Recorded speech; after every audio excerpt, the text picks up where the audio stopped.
मैं उदास हूँ लेकिन हर बार मुस्करा देती हूँ, ताकि तुम न पूछो कि दिल के अंदर क्या टूटा है। मेरे कमरे की दीवारें मेरी गवाह हैं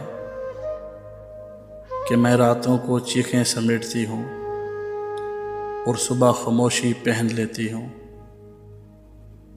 कभी कभी आईने से नज़रें नहीं मिलती, क्योंकि वो जानता है कि मैं वो नहीं हूँ जो मैं ज़हर करती हूँ।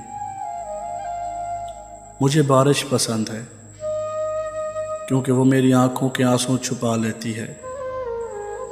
मुझे तन्हाई से इश्क है क्योंकि वो मेरे अंदर की आवाज़ सुन लेती है। किसी को सुनना आता नहीं और मुझे अब बोलना नहीं आता, इसीलिए मैं नज़में लिखती हूँ, जिसे मैं ये नज़में मेरी सहेलियाँ हूँ। मैं उदास हूँ मगर ये उदासी अब मेरी पहचान बन गई है, ऐसी पहचान जिसे मैं भूलना नहीं चाहती, जिसे मैं भूलना नहीं चाहती।